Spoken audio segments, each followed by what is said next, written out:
Every night at my son's farm, his wife brought me herbal tea and said it was my late wife's favorite blend. Something about the way she smiled when she said my wife's name made me pour the tea into a sage plant instead of drinking it. 36 hours later, the hardiest plant on that windowsill was dead. That is when I stopped being a guest and started being what I had been for 35 years at the Internal Revenue Service, an auditor. Because the numbers on this farm had never added up, and now I understood why. That discovery ended up costing my son 15 years in a federal prison. I am genuinely grateful you are here to hear this.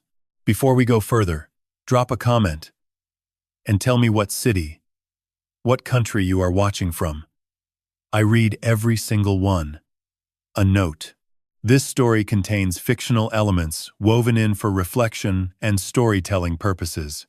Any resemblance to names or places is coincidental, but the lesson inside it belongs to all of us. My name is Harold Suttner. I am 68 years old. I live alone in a small brick house on Harrison Boulevard in Boise, Idaho, where I have lived for the better part of 3 decades. The house has 2 bedrooms, a reading room that Celia converted from a sun porch the year we moved in, and a grandfather clock in the hallway that she wound every Sunday morning for 34 years without missing once. Celia was my wife. She passed away 2.5 years ago, this past February. Chronic kidney disease, stage 5, 14 months from the morning. She first told me something felt wrong to the afternoon. I sat beside her bed in the hospice on Warm Springs Avenue and watched her breathing change and then stop. We had been married for 36 years. She was a librarian. Not the kind people imagine when they hear the word. Not quiet. Not small. Not hidden behind a desk. Celia ran the entire circulation department at the Boise Public Library on Capitol Boulevard for 32 years, and she believed, with the particular certainty of a woman who had spent her life inside books, that the truth about anything could be found if you knew where to look. She told me once, early in our marriage, something I wrote down because Celia said things occasionally that belonged in writing. She said, "Every book has a spine, and if you crack it open, it tells you everything the cover was trying to hide." I did not understand how much that sentence would come to mean until I found 3 of her library books hidden inside a chapel in Montana with her handwriting between the pages. But I am getting ahead of myself. After Celia died, the house on Harrison Boulevard became a place I maintained rather than a place I lived in. I kept her routines because her routines were the architecture of the house. The Sunday clock winding. The Wednesday lentil soup from the recipe card she had taped to the inside of the cabinet door in 1991. The Saturday afternoon reading at her favorite table in the library. 3rd floor, east wing, the chair by the tall window, where the afternoon light came in at the angle, she said made every page easier to trust. I kept those routines not because they comforted me exactly, but because without them, the ledger of each day had no entries. And an empty ledger is the thing I have always found most difficult to sit with. I should explain what I mean by that. I spent 35 years at the Internal Revenue Service as a federal auditor, specializing in complex fraud detection, which is a formal way of saying I spent my career sitting across from people who had constructed elaborate systems designed to make their numbers tell a story that the actual figures could not support, and I read those systems until I found the entry that did not belong. 35 years of that work changes the way you move through the world. You stop being able to look at anything. A conversation, a room, a dinner menu, a phone call from your son, without automatically reading the arithmetic underneath it. Every interaction becomes a return filed with the universe, and you check it against what you know to be true, looking for the discrepancy that tells you where the real story is hiding. Some people find this exhausting. Celia found it entertaining. She used to sit across from me at dinner and watch me calculate the tip to the penny, and she would say, "Harold, the waiter does not need to be audited. He needs to be tipped." She was almost always right about that distinction.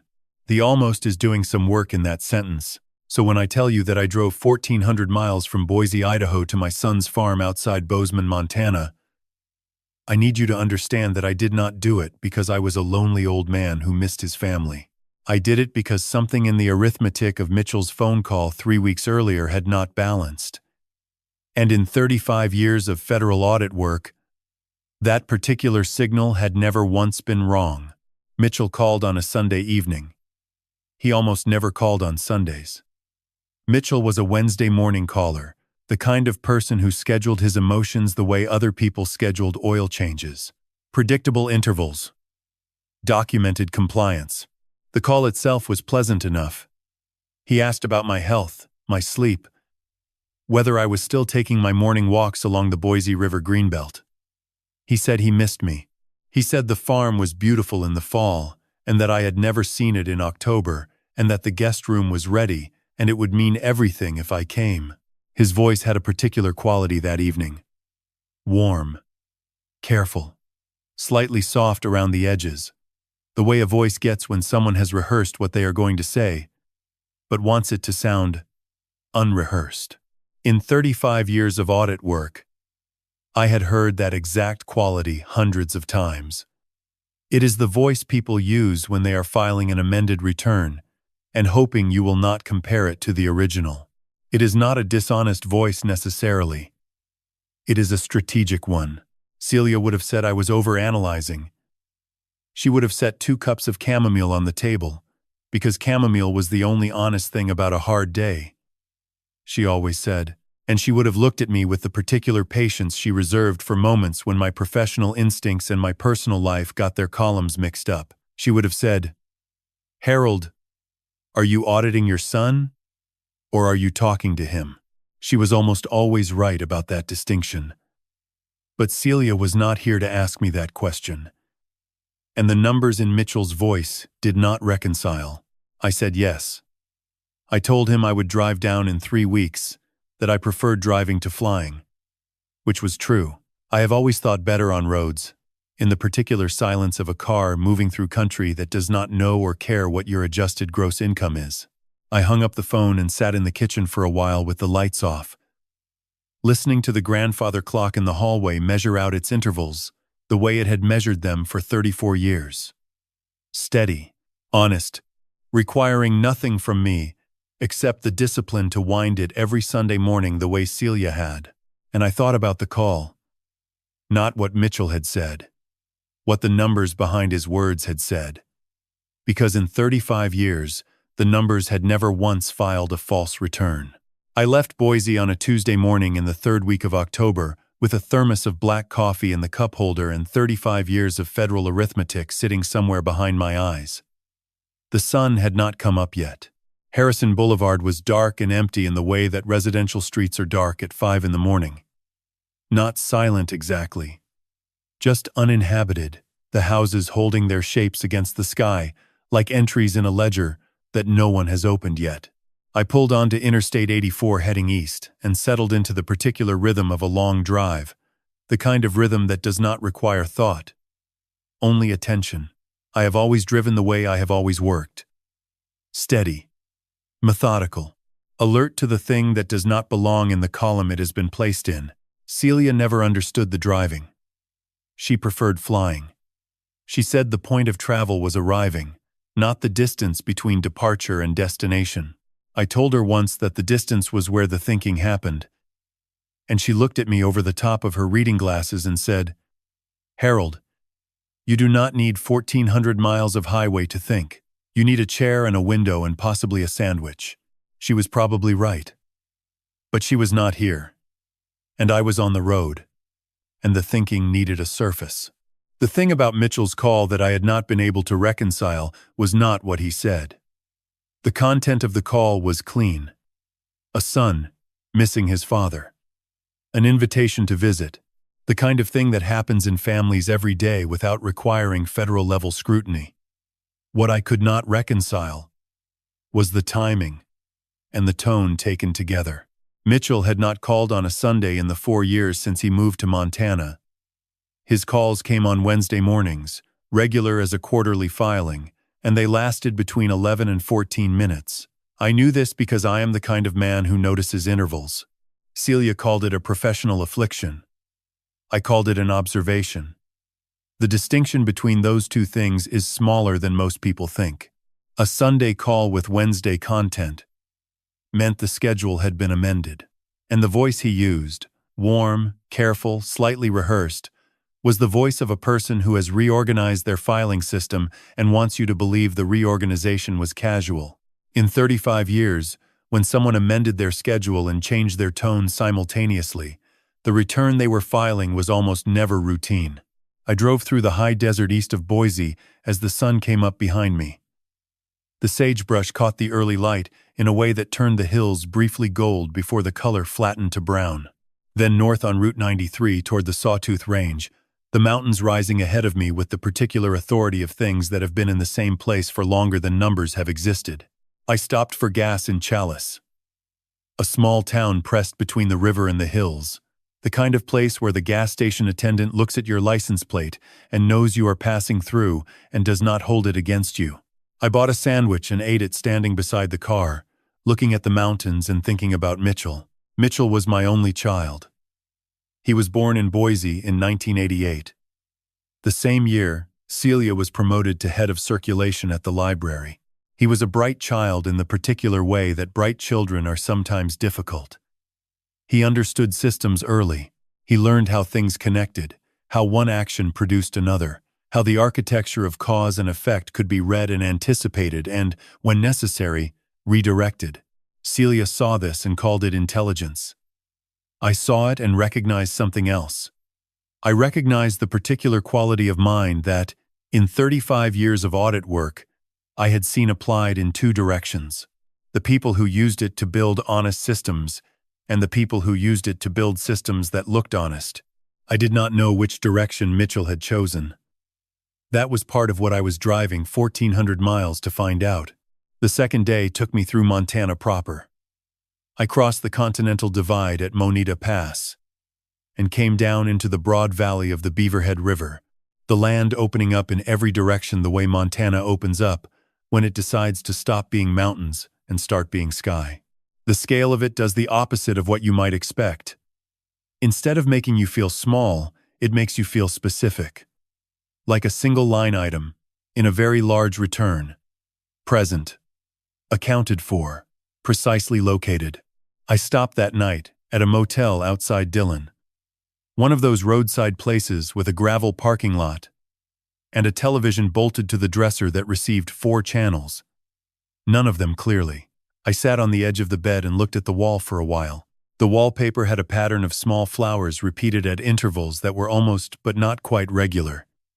The inconsistency bothered me in the way that small inconsistencies have always bothered me, the way a rounding error bothers an auditor, even at a birthday party. Celia would have said, "Harold, it is wallpaper. It is not evidence of anything, except questionable decorating taste." I went to sleep. The third morning I drove north through the Jefferson River Valley, and then east along Interstate 90 toward Bozeman. The Bridger Range appeared on the eastern horizon first, then the Gallatins to the south and west, and the valley floor between them golden with October grass in a way that did not look entirely real, the kind of color that belongs more to memory than to the present tense. Bozeman was a clean, small city, pressed against the base of the mountains. I passed through it without stopping, and continued west on a 2-lane road that wound through ranch land and timber, past wire fences and mailboxes with names I did not recognize, the road narrowing as the valley tightened between the ridgelines. Mitchell's property was 12 miles west of town, 400 acres in a valley fold between 2 low shoulders of the Bridger Range, with a farmhouse visible from the road and fields that ran all the way back to the tree line. At the far eastern edge of the property, visible just barely above the fence line, a small stone structure, a chapel, 19th century by the look of the masonry, and beside it, though I could not see it clearly from the road, something Mitchell had mentioned once on a phone call, and then never mentioned again. An old well. The farm looked from the road exactly like the kind of property a man builds when he wants the balance sheet to tell a story that the actual numbers cannot support. The fences were straight. The paint was fresh. The equipment visible near the main barn carried the clean lines of machines that have been recently acquired rather than gradually accumulated. I noted that. I noted it the way I had noted discrepancies for 35 years. Not with alarm, just with attention. The way an auditor notes that the reported income and the visible expenditure occupy different universes. Mitchell was standing at the gate when I turned in. And beside him was his wife, Paige Lowell, whom he had married 3 years earlier. She was 36 years old, dark-haired, with the kind of composed smile that takes a specific sort of practice to maintain. I pulled the car to a stop and turned off the engine. The October air came through the window cold and direct, carrying the smell of dry grass and wood smoke and something faintly mineral that I noticed and did not yet classify. Mitchell opened his arms and came toward the car. Mitchell hugged me the way you hug someone when you need the embrace to communicate something specific. Both arms. Full contact. The kind of hug that in 35 years of reading human behavior through the lens of financial compliance, I had learned to classify as presentational rather than reflexive. It was the hug of a man filing a clean return. Then Paige stepped forward. Before I had finished shaking the road stiffness from my legs, she pressed a warm mug into both my hands. Herbal tea. The steam carried a scent I recognized immediately, the particular sweetness of dried chamomile mixed with something earthier, and beneath that, a floral note I could not immediately identify. She said, "We grow the herbs ourselves." It was Celia's favorite blend. She told me the recipe the last time we visited Boise. Something about the way Paige smiled when she said my wife's name made a very small entry in a very quiet ledger somewhere in the back of my mind. The smile reached exactly as far as her eyes, and no further. It was the smile of a person who has practiced a particular expression until it passes inspection. I noted it. I did not act on it. In 35 years, the difference between noting and acting had been the difference between a good auditor and a reckless one. I drank the tea. Mitchell walked me through the property with the expansive energy of a man narrating a prospectus. The new fencing along the south boundary. The irrigation system installed that spring. The equipment barn where a large green harvester sat gleaming under a corrugated roof. I followed and listened and observed. The fence posts at the base of the south line had already begun to soften where the wood met the soil. A coat of paint on a rotting post is not maintenance. It is a presentation. The irrigation connectors were misaligned at 2 joints, the kind of error that occurs when someone installs equipment without reconciling the specifications to the actual infrastructure. The harvester carried the logo of a leasing company based out of Bozeman. The kind of company you call when you need to look like you own something that the cash flow cannot support. I did not write any of this down. I just remembered it in layers. Each observation filing itself beneath the next like entries, in a ledger building its own subtotals without being asked. Dinner was elaborate in the way that dinners are elaborate when they are designed to demonstrate something rather than simply to feed someone. I ate slowly and asked simple questions. Crop yields, market prices, operating costs per acre, the kind of questions that have straightforward numerical answers. Mitchell's responses were smooth and confident and consistently circular. He used language that projected command while somehow never landing on a specific figure. In 35 years, I had a name for that pattern. It was called a narrative without supporting documentation. Paige moved through the kitchen the way a current moves through a room, refilling glasses before they needed refilling, laughing at the right moments, standing at the right angles. I could find no single gesture that was obviously false. That was the thing that made it difficult. A forged document that is 95% accurate is harder to detect than one that is 70% accurate. After dinner, Paige brought the tea again. I drank it because I was tired, and because the scent reminded me of Celia, and because a man who has just driven 1,400 miles is not at his sharpest when someone hands him a warm cup and calls it a tribute to his dead wife. The next morning I woke at 7:15. I lay in bed and let that fact register. I had not slept past 5 in the morning since the Reagan administration. My hands felt slow. My head carried a heaviness that did not belong to ordinary rest, the particular density of a mind that has been quieted by something other than sleep. My fingers were clumsy on the buttons of my shirt. For a moment at the window, I could not remember which direction was east. This had never happened to a man who had risen at 5 in the morning for 40 years. The numbers were wrong.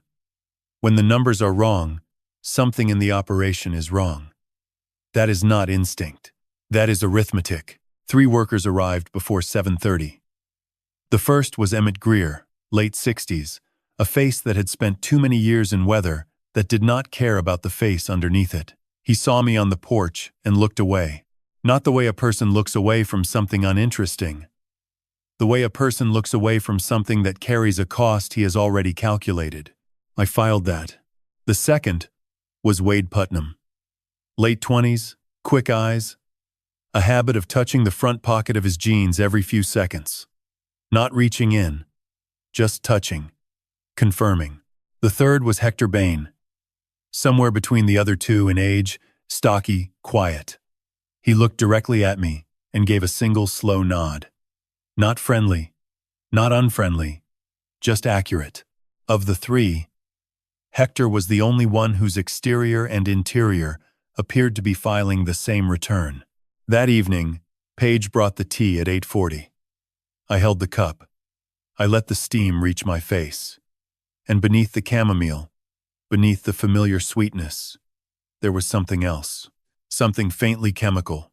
The way certain compounds smell when they are added to a liquid that is too sweet to hide them completely, but sweet enough to make you doubt your senses. I know that smell. I encountered it twice in my career.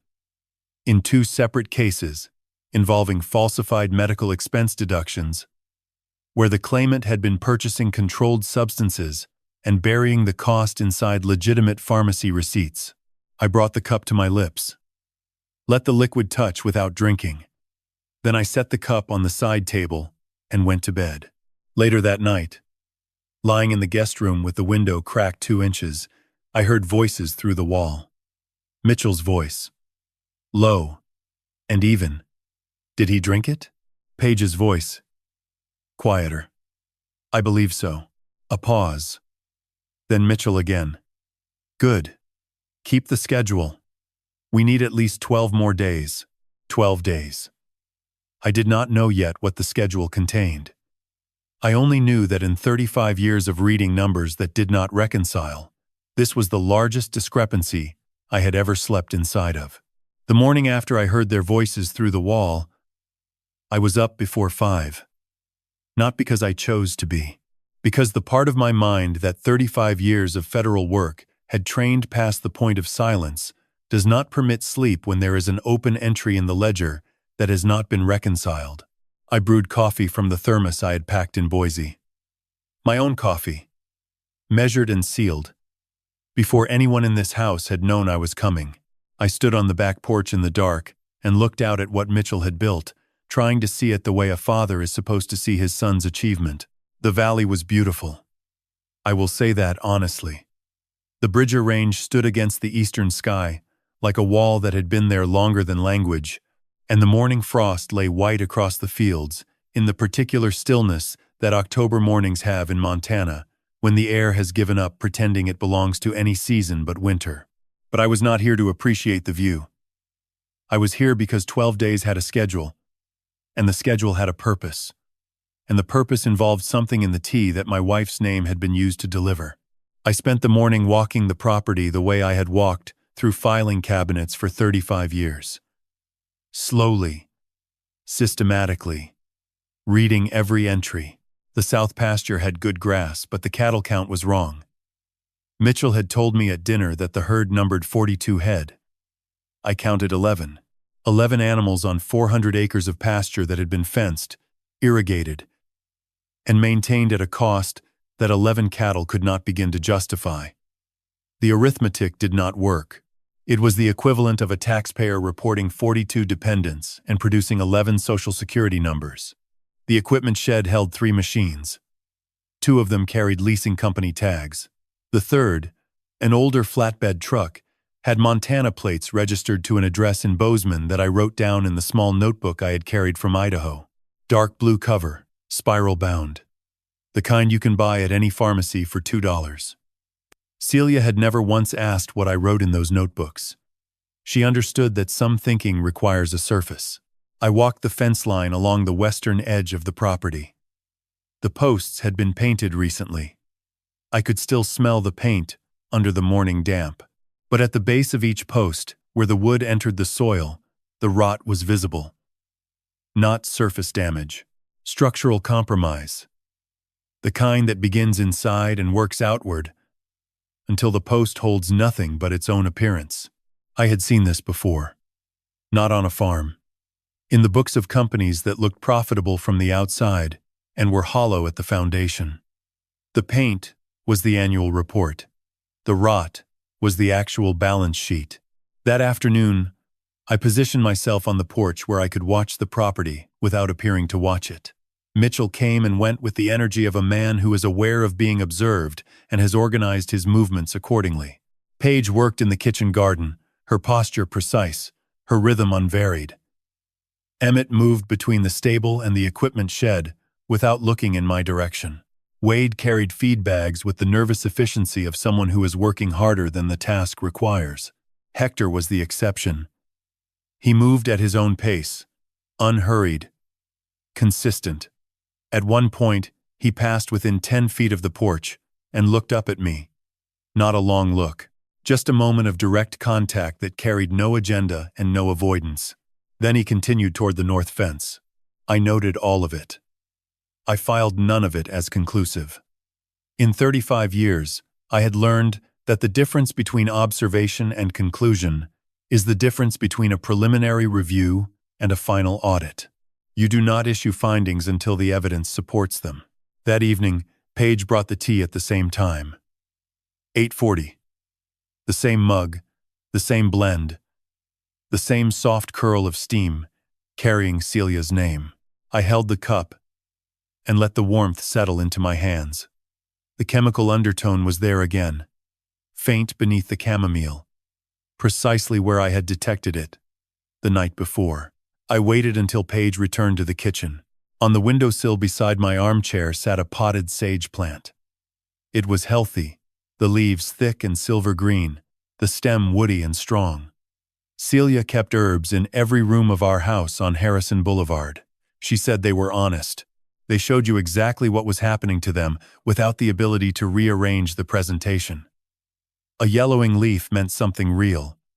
A wilting stem meant something real. Plants, she told me once, cannot file an amended return. They can only report what they have received. I leaned forward, as if stretching my back, and poured the tea slowly into the sage pot. I watched the liquid darken the soil around the base of the stem. Then I set the mug back on the side table and said, loud enough for anyone monitoring, "That was lovely. I think I will turn in early." I went to the guest room. I did not sleep. I lay in the dark with the window open 2 inches and listened to the farm at night. The October cold came through the gap steady and clean.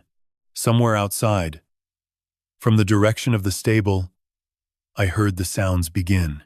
Low calls. The kind of sound you expect from cattle settling in for the night. A deep resonance followed by 2 shorter tones, then silence.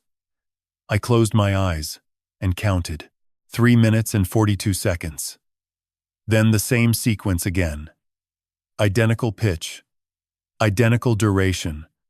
Identical interval of silence between cycles. I counted through 4 complete repetitions before I was certain. No living animal produces that pattern. No herd synchronizes its calls to the second across consecutive cycles. The respiratory rhythms of cattle are variable by nature, influenced by temperature, proximity, digestion, the ambient sounds of the environment they are standing in. What I was hearing was not variable. It was programmed. The sounds were generated. And the person who had designed them had made the mistake that careful fabricators always make. They had audited the content of the sound, but they had not audited the pattern. They had asked, "What should this sound like?" and forgotten to ask who might be counting. I opened my notebook in the dark and wrote by the light of my phone held low beneath the blanket. 3 minutes, 42 seconds. Cycle consistent. Source mechanical. No livestock confirmed. Then I closed the notebook and lay still and waited for morning.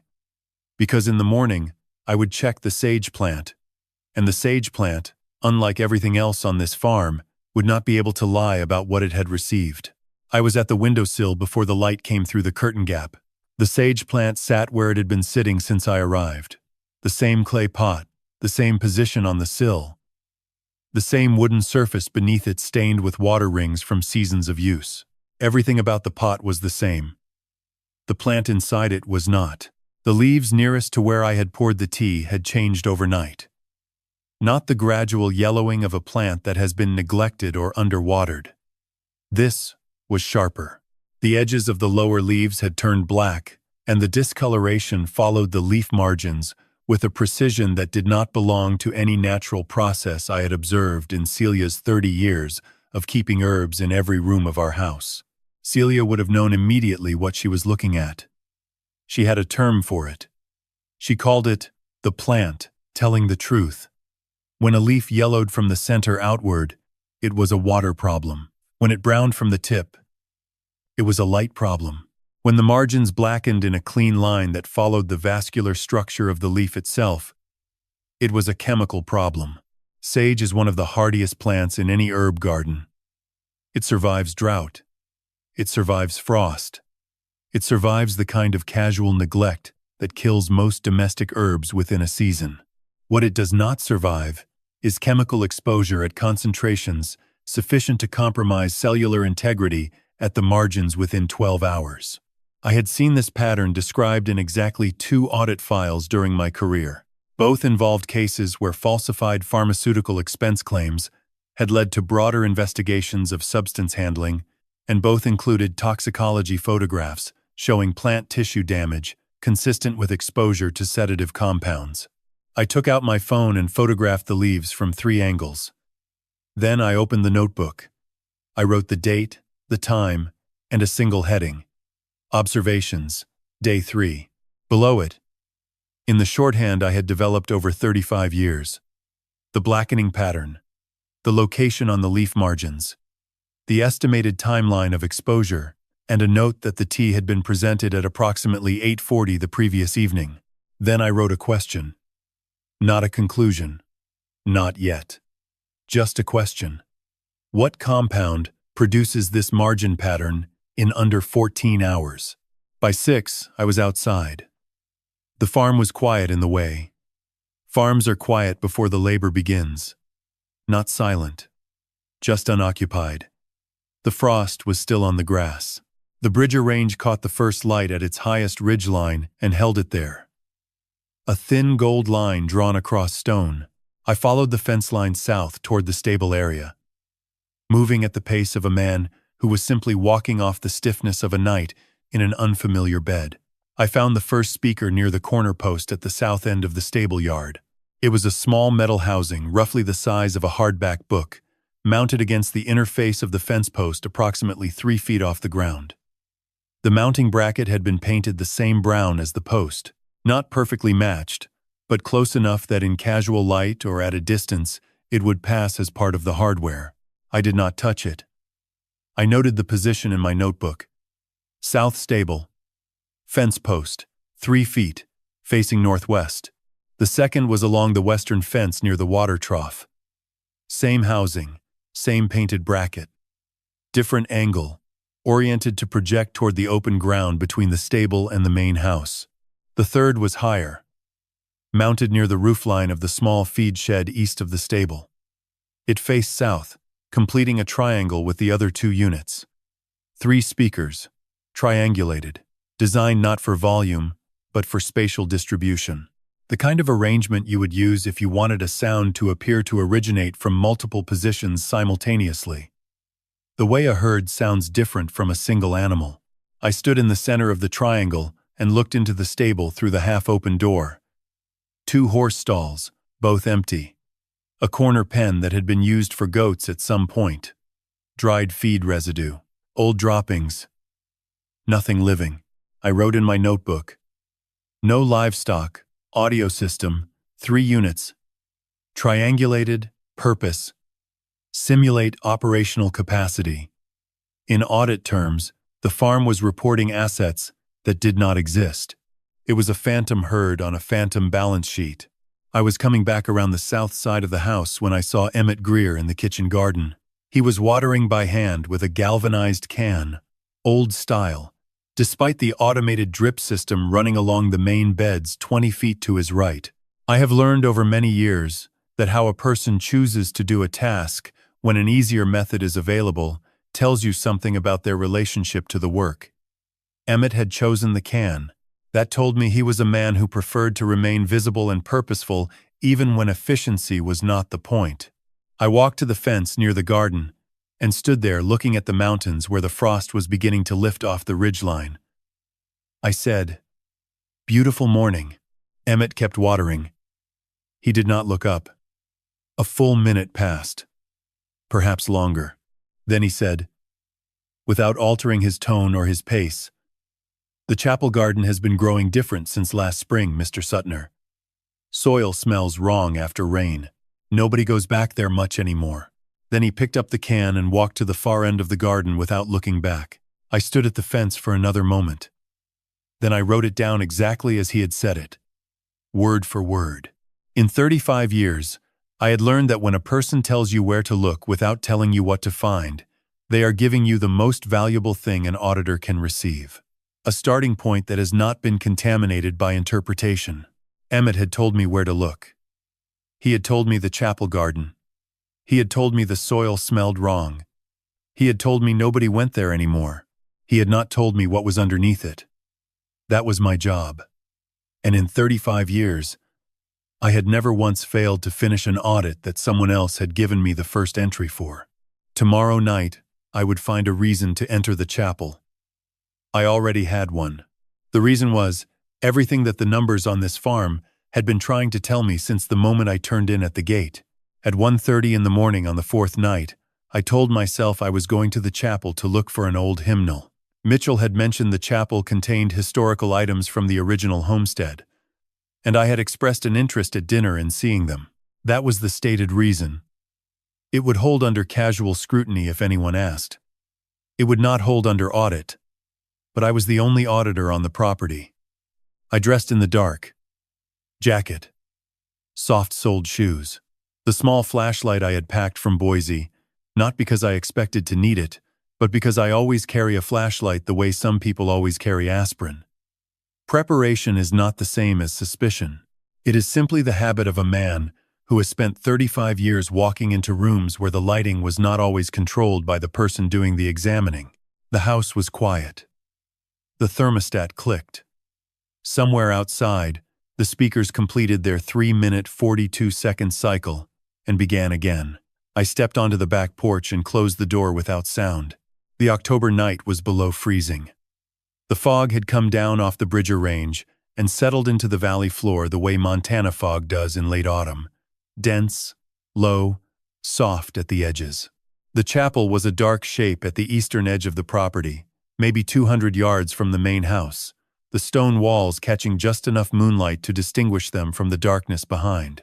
I crossed the grass in the shadow of the fence line where my footsteps would leave no visible track on the frost. The chapel door was unlocked. I noted that. A locked door tells you someone is protecting what is inside. An unlocked door tells you someone is confident that no one would think to look. Inside, the air was colder than outside, the particular cold of stone that has been absorbing darkness for hours. The space was small. 6 pews arranged in 3 rows of 2 facing a stone altar at the far wall. A single window of colored glass. Dark now. Set into the east wall. The smell of old wax and damp stone, and something else. Something mineral that I had noticed at the property line on my first afternoon and had not yet classified. I moved the flashlight slowly across the floor. The flagstones were old, hand-cut, uneven in the way that 19th century masonry is uneven because precision was expensive and function was sufficient. But near the altar, in the area between the last pew and the stone platform, 3 of the flagstones were different. Not different in material. Different in wear. The edges had been ground. Recently, the kind of grinding that occurs when stones are lifted and reset. The process of removal and replacement leaving marks that the original laying did not produce. New work on old stone. The same pattern as the painted fence posts. The leased equipment. The 11 cattle, reported as 42. Recent effort, disguised as permanence. I knelt beside the altar and ran my fingers along the seam where the flagstones met the base of the stone platform. There was a gap, narrow, no wider than a pencil, but consistent along a length of approximately 3 feet. Not a crack. A joint. The kind of joint that exists where two surfaces are designed to separate. I found the edge with my fingertips and pulled. The stone section hinged upward on a mechanism that had been oiled recently enough that it moved without sound. Behind it, a narrow passage descending 3 stone steps into a room, approximately 8 feet by 6 feet, carved into the foundation beneath the altar. The room had been finished recently. The walls were the original stone, but the floor had been covered with plywood sheeting, and a single battery-powered lantern hung from a hook in the ceiling. I turned it on. The light was cold and white and showed me everything. A wooden shelf along the back wall held a row of file folders arranged with the precision of someone who had recently decided that precision mattered. I read the labels as I moved the light across them. Medical, legal, financial, schedule, personnel. I opened the first folder. A psychiatric evaluation form. Montana civil commitment paperwork. The kind used in involuntary proceedings under Title 53 of the Montana Code. The signature at the bottom belonged to a Dr. Calvin Renner. The evaluation described its subject as presenting with progressive cognitive disorganization, perseverative ideation, and impaired capacity for autonomous decision-making. The subject was Harold Suttner. The language described a man I had never been. I opened the second folder. A letter to the District Court of Gallatin County requesting a competency hearing on the grounds that Harold Suttner was no longer capable of managing his personal or financial affairs. Mitchell's name appeared in the signature block as the petitioning party. The date at the top was 16 days from today. The third folder contained a typed list of behavioral observations. 14 entries, each describing an incident of confusion, disorientation, or impaired judgment attributed to Harold Suttner and recorded by farm staff over a period described as the preceding 3 years. I read all 14. Not one of them described anything I had ever done. The fourth folder was labeled Schedule. Day 1 through day 18, itemized. The T appeared on day 1. A follow-up medical appointment with Dr. Renner appeared on day 8. The competency filing was day 12. Transport to the Gallatin Valley Behavioral Health Center was day 18. I read all 4 folders. Then I read them again. My hands were completely steady. I replaced each document in the order I had found it. Same angle. Same position. Same distance between folders. The way you replace evidence when you need the person who filed it to believe it has not been examined. Then I turned to leave, and I saw it. In the corner where the stone wall met the plywood floor. A box. Not a filing box. Not a storage container. A library box. The kind with the branch name printed across the top, and the return date stamped on the side. The kind Celia brought home every Friday evening for 32 years. The kind that smelled of old paper and circulation desk ink, and the particular quiet of a building where people came to find things that had been written down by someone who wanted them to survive. Boise Public Library. Capitol Boulevard Branch. The return date stamped on the side was 2.5 years overdue. I knew before I opened it whose handwriting would be inside. I knew it the way you know a voice in the dark before the person speaks, by the shape it leaves in the silence around it.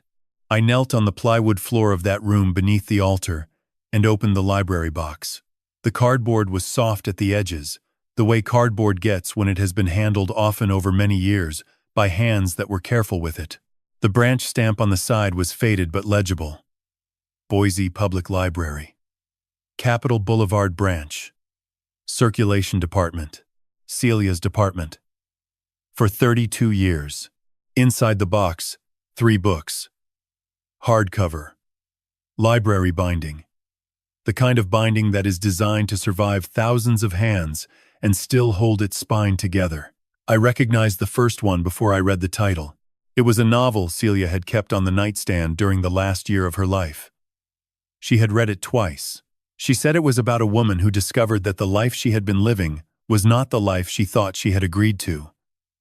I had not read it. I had meant to. I had not. The return date stamped inside the front cover was 2.5 years past. Celia had never returned these books.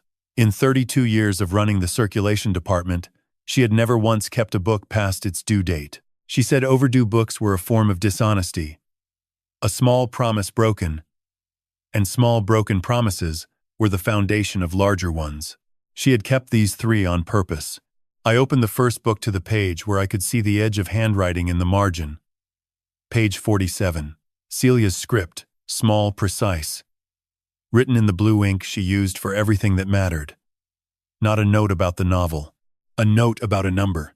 March. M transferred $38,000 from the joint retirement account. Said the farm needed emergency repairs. I checked the farm's filing with the county assessor. No permits pulled. No repairs reported. M. Mitchell. I turned to the second book. Page 112. The handwriting was the same, but the pressure of the pen was heavier, the way handwriting gets when the hand behind it is pressing harder than the thought requires. August. Another $70,000. Total now $108,000. I asked M directly. He said the interest payments on the equipment loans were higher than projected, and that it was temporary. He used the word temporary, the way people use it when they need you to stop asking. I have heard that word used that way before. Harold uses it when he does not want to discuss something. The difference is that Harold means it. I do not believe M does. $108,000. From the account Celia and I had built together across 36 years of marriage, the account that was supposed to fund our retirement, our medical care, the years we were supposed to spend together in the house on Harrison Boulevard, with the reading room and the grandfather clock and the garden, she tended every spring because she said a house needed something alive in it that kept growing, even when you were not watching. I opened the third book. The last book. The handwriting on this page was different from the others. Not in style, in steadiness. The letters were less certain. The lines drifted slightly downward across the margin, the way writing drifts when the hand producing it is weakening. This was written in the last months.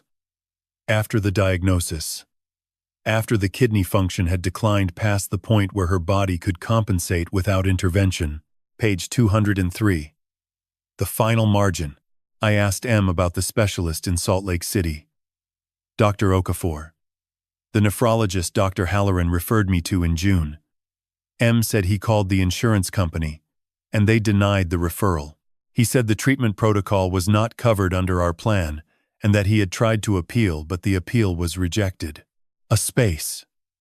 Then, in handwriting that was perfectly steady, as though the hand that wrote it had gathered everything it had left for the purpose of writing these 3 sentences clearly.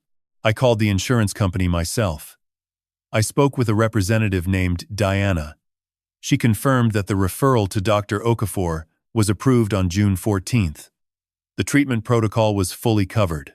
The appeal M described was never filed because there was nothing to appeal.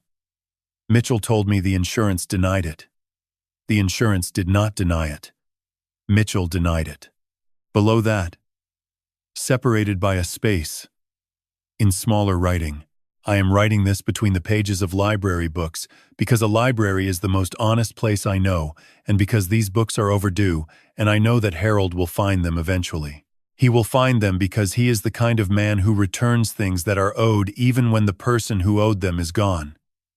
If he reads this, he will understand. If he does not find them, then the books will go back to the shelves, and the truth will sit where it has always sat, between the pages, waiting for someone to open to the right page. Celia died 6 months after writing that note. She never received the kidney transplant that Dr. Halloran said she was eligible for. She never saw the specialist in Salt Lake City. She died in a hospice on Warm Springs Avenue in Boise while I sat beside her bed and held her hand and believed, because I had never thought to audit my own family, that everything that could have been done had been done. I sat on the plywood floor of that room beneath the chapel altar for a long time. The lantern light was cold and white, and showed me everything in the room and nothing of what I was feeling. I did not cry. I have not cried since the afternoon in the hospice when Celia's breathing changed and then stopped. And I do not believe I will cry again in whatever time remains to me. What I felt sitting there was something older and heavier than grief. It was the specific weight that belongs to a man who spent 35 years reading numbers for a living and missed the ones that mattered most. The numbers that were written in blue ink in the margins of library books by a woman who loved him enough to leave the truth where she knew he would eventually find it. She had known. She had tried to protect me with 3 books and a pencil, and the quiet faith that someday I would open them. She was right. She was 2.5 years late, and I was 2.5 years blind. But she was right. Tomorrow, I would begin paying attention to everything. I began paying attention by looking for the things that were paying attention to me. The sweep took 11 minutes. I moved methodically through the guest room and bathroom the way I had moved through filing systems for 35 years. Ceiling to walls to furniture. Systematic, comprehensive, using the flashlight at angles that catch lens reflection, a technique that requires no equipment beyond a light source, and the knowledge that glass reflects differently from painted surfaces. 4 cameras. The first was in the bathroom ventilation grill above the towel rack. The louvers were clean. Completely clean. No dust along the edges, no lint from the towels, no accumulation of the ordinary particulate that settles on every horizontal surface in a farmhouse in a valley at the base of a mountain range in October. Someone had wiped the grill recently. Behind the third louver from the left, a pinhole lens approximately the diameter of a pencil eraser. The second was in the ventilation grill above the headboard in the guest room, positioned to cover the bed and the desk against the east wall. The third was in the upper corner of the door frame leading to the hallway, angled to capture anyone entering or leaving. The fourth took me longest to locate. Behind the mirror above the dresser, a slight gap between the mirror's backing and the wall, just wide enough for a lens the size of the tip of a ballpoint pen. 4 cameras. Bedroom, bathroom, doorway, mirror. A complete surveillance architecture, covering every angle of the room's primary zones, with overlap at the bed. In audit terms, it was a monitoring system designed to document every entry in the ledger of my daily behavior. I sat on the edge of the mattress and made the calculation that the situation required. If I removed the cameras, Mitchell would know within hours. He would understand that I had found them, that the timeline in the folder beneath the chapel was compromised, and that whatever advantage he believed he held had shifted. He would accelerate the schedule or abandon it entirely. And in either case, the advantage would move to him because he controlled the property, and I had no legal standing to act unilaterally. If I left the cameras in place and gave them what they were designed to collect, I controlled what Mitchell believed. And a man who believes his audit is clean does not request a re-examination. In 35 years, I had sat on both sides of an audit table. I understood what it meant to hold information and what it meant to withhold it. I also understood that the second position, held correctly, is almost always stronger than the first. The person who knows they are being watched and chooses what to show has more power than the person who is watching and believes they are seeing everything. I would leave the cameras. I would give them a return. At dinner that evening, I set my spoon on the wrong side of the bowl. A small thing. The kind of minor displacement that passes unnoticed in ordinary life, but accumulates significance when someone is watching for evidence of cognitive decline. I let my gaze drift to the window twice during the meal. Unfocused.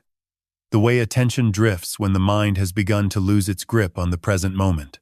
When Paige refilled my water glass, I looked up and said with a slight pause before correcting myself, "Thank you." A beat. "I am sorry." "Thank you, Paige." The pause was calibrated. The correction was immediate enough to be plausible, slow enough to register on a camera, positioned in the upper corner of a doorframe. 20 minutes into the meal, I turned to Mitchell and asked what day of the week it was. "Wednesday, Dad," he said. His voice was warm in the specific way that warmth becomes a tool when it is being used to manage someone. "Wednesday," I repeated, nodding slowly, as though Wednesday required confirmation. Of course. I did not look at Paige. I did not need to. I felt the exchange between them. The glance. The fractional adjustment of posture. The way you feel a reclassification of an entry before you see the amended filing. They believed the return I was filing. They believed Wednesday had confused me. After dinner, I sat in the living room with a book open in my lap. The same page for 45 minutes. Within the range of what the camera above the doorframe would record as either slow reading or losing track of the text. Either interpretation served the audit. At 9:30 I went to bed. I lay in the dark with the deliberate restlessness of a man whose sleep has become shallow, and I looked at the ceiling where I knew the camera was positioned, and I did not smile. What I thought in the dark was not visible to anyone. I thought about what I had in 4 days. A sedative compound in the tea, confirmed by the death of the hardiest plant on the windowsill. A speaker system generating fabricated livestock sounds across a triangulated array. 4 cameras covering every angle of the room I slept in.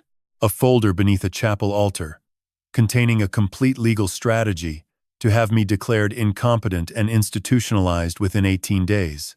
3 library books with my dead wife's handwriting explaining why my son needed $108,000 badly enough to let his mother die without the transplant she was eligible for. 5 things.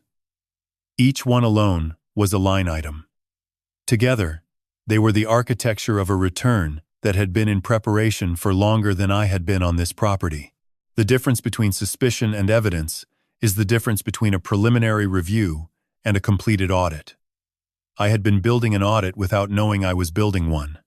Now, I was building it with intention. Tomorrow, I would need help. There was a man on this property who was not what he appeared to be. I had noticed him on my second day. The particular quality of his stillness did not belong to farm labor. Every profession has its own version of professional composure, and only people in the same line of work recognize it in each other. But that was for tomorrow. Tonight, there was one more entry to observe. At 11:30, I heard footsteps on the gravel path outside the window. Through the gap in the curtain, Paige Lowell was walking toward the stable in the dark. She moved with the purpose of a person who had been waiting for a specific hour to arrive, not the walk of someone who could not sleep, not the walk of someone checking on an animal, the walk of a person delivering a scheduled report. I put on my shoes and went after her. The farm at night had a different quality from the farm during the day. During daylight, the performance was continuous. The speakers cycling through their programmed intervals, Mitchell narrating the life he wanted me to see, Paige managing the domestic architecture with the precision of a person who had rehearsed every gesture. At night, the performance contracted to its essentials, and what remained was the cold and the dark and the sound of footsteps on gravel, moving toward a building where no animals were waiting.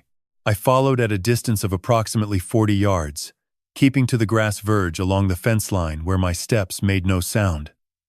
The October air was below freezing. My breath was visible in the moonlight.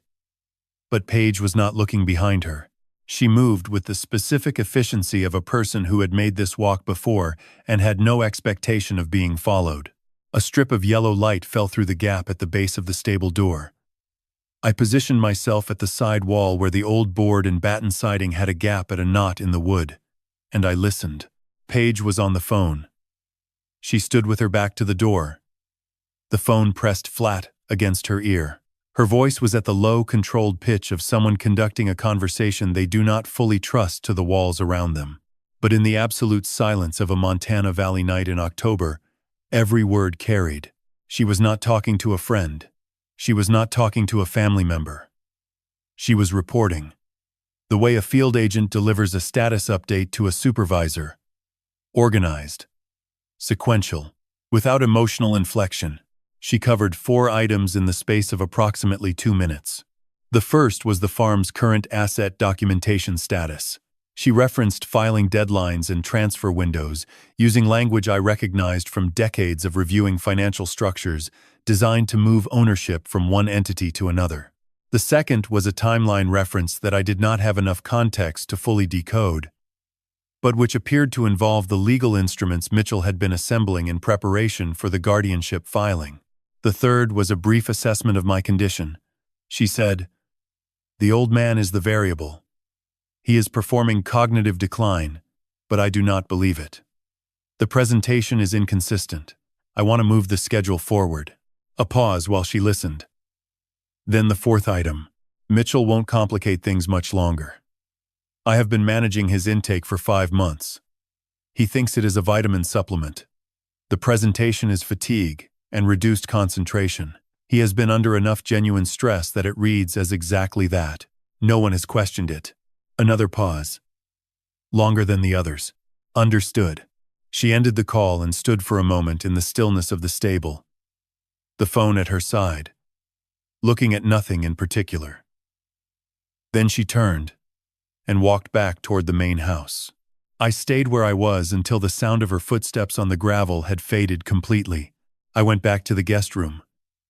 I closed the door without sound. I sat down at the desk in the dark and took out my notebook.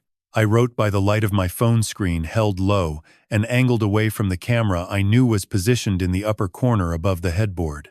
I wrote what I had heard in the exact sequence I had heard it.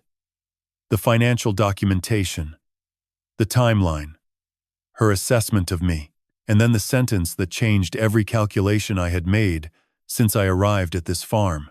I have been managing his intake for 5 months. 5 months. Paige Lowell had been administering something to Mitchell for 5 months under the belief that it was a vitamin supplement. The result was fatigue, reduced concentration, and a progressive deterioration that everyone around him, including Mitchell himself, attributed to the ordinary pressures of running a farm that was drowning in debt. She was not Mitchell's partner in this, not in the way Mitchell believed. She had her own objectives, running beneath his. The asset documentation, the transfer schedule, the financial instruments Mitchell had been building in both their names. Mitchell thought he was using her to help execute the guardianship plan. The call I had just heard suggested the arrangement operated in the opposite direction. Paige had positioned herself to walk away with whatever the farm was worth after the legal structure collapsed, and she had been managing Mitchell's deterioration to keep him compliant long enough for that transfer to complete. She was not building something with my son. She was dismantling him while he believed they were building together. My son had scheduled my institutionalization. His wife was slowly poisoning him while he did it. And I was the only person on this property who knew both things at the same time. I sat with that for a while. The weight of it was different from the weight of Celia's books. That weight had been grief. This weight was arithmetic. 2 parallel operations running on the same property, using the same people, toward different ends, and neither operator aware that the other operation existed. In 35 years of audit work, I had a name for that structure. It was called a dual-entry fraud. 2 sets of books maintained simultaneously, each one coherent on its own terms, each one invisible to the other, and both of them false. The question that formed in the dark was not a legal question. It was not a strategic question. It was the question of a father sitting in a room where 4 cameras were recording his stillness and asking himself whether the man who had let his mother die for $108,000 was also a man worth saving from the pain, woman who was slowly taking him apart. I did not need long to answer it. I wanted Mitchell protected from Paige, not because what he had done was forgivable, not because the folder beneath the chapel, or the books in the library box, or the 18-day schedule deserved anything less than the full weight of the law, but because he was my son, and Paige was poisoning him, and a father who discovers both of those things at the same time does not get the luxury of choosing which one to respond to. Both. The answer was both. What Mitchell owed would be determined by a court. What he was owed, right now, tonight, was a father who knew what was happening and did not look away. There was a man on this property who was not what he appeared to be. I had noticed him on my second day, the particular quality of his composure, the way he held physical labor as a secondary skill, the stillness that only people in the same professional category recognize in each other. Every trade has its own silence. His was not the silence of a farmhand. Tomorrow, I would stop waiting and find out whose silence it was. I walked out toward the chapel the next morning with the unhurried gait of a man who had no particular destination and no particular reason to have one. It was the most calculated walk I had taken in 3 years. The performance required a specific quality of movement. Not slow.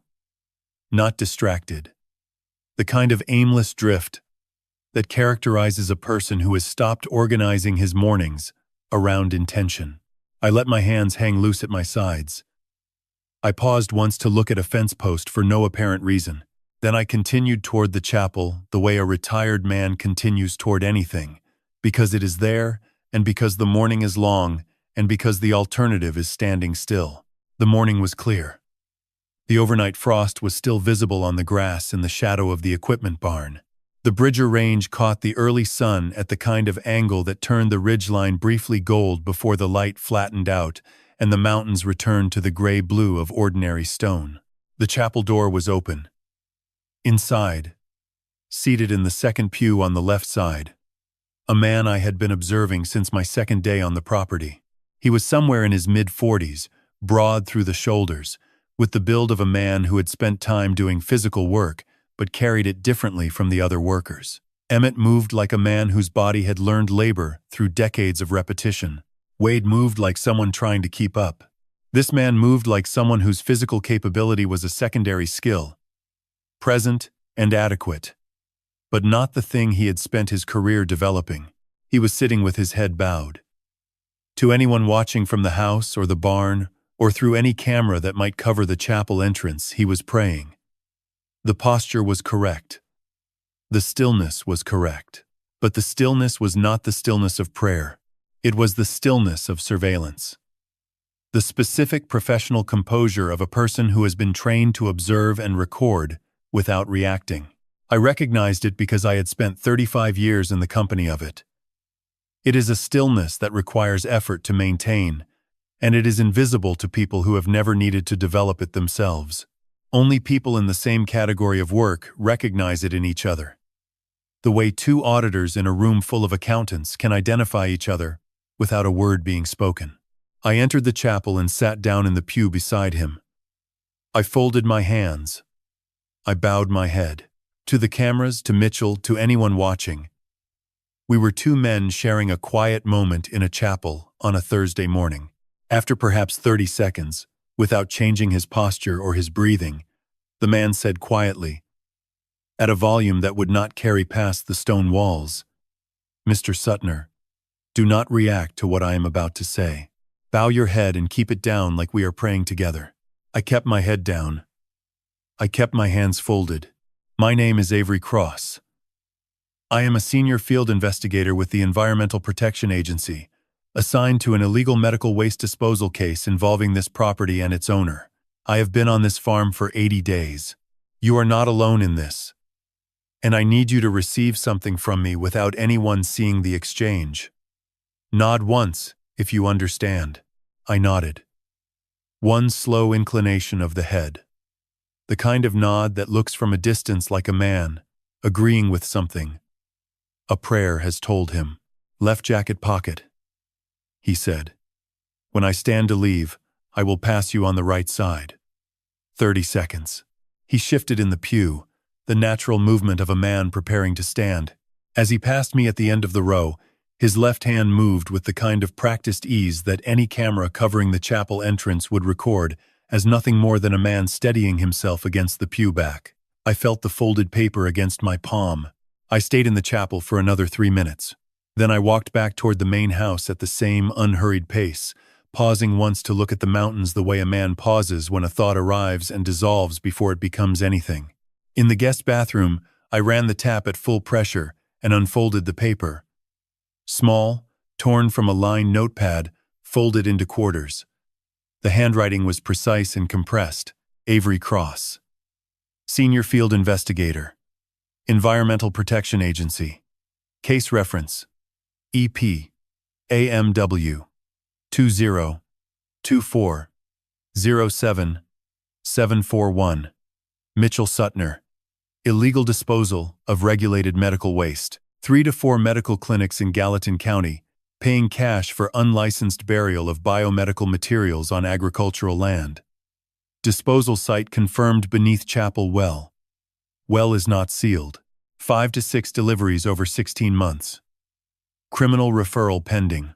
We have documentation of 4 deliveries. Your corroboration strengthens the federal track. You are not alone in this. Burn this note. Below the text, a 10-digit phone number. I read it twice.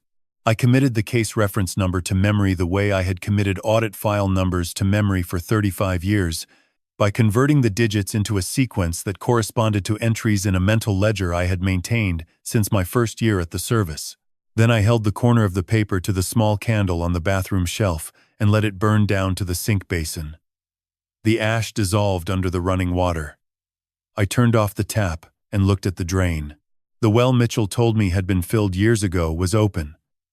And it was full of something that was not water. 3 to 4 medical clinics. Cash payments. Biomedical waste buried on agricultural land beneath a 19th century chapel.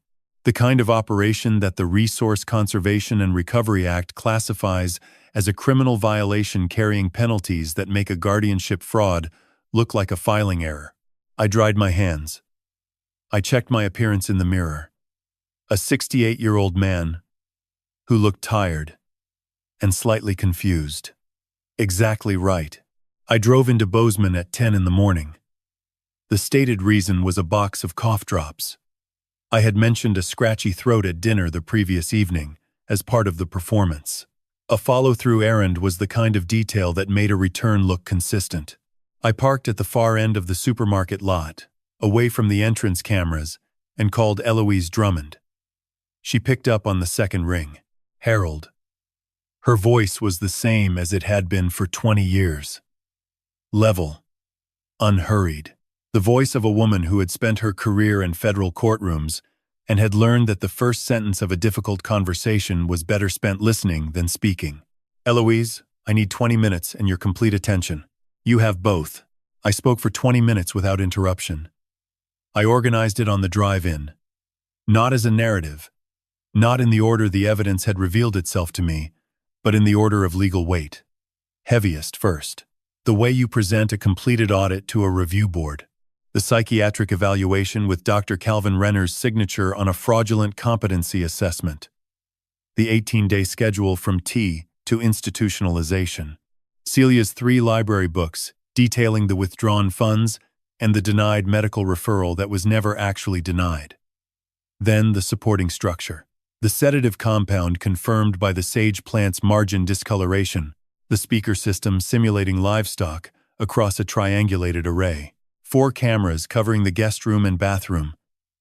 Emmett Greer's verbal indication regarding the chapel garden soil, Avery Cross and the EPA case. 5 to 6 deliveries of medical waste buried beneath the well over 16 months. And last, Paige Lowell in the stable at 11:30 the previous night. Reporting to an unknown party, referencing a 5-month campaign of administering something to Mitchell under the guise of a vitamin supplement. 20 minutes. No repetition. No emphasis that was not supported by documentation. When I finished, Eloise was quiet for 10 seconds. I counted them. Then she said, Harold, in 20 years, there are things about you that have never changed. A pause.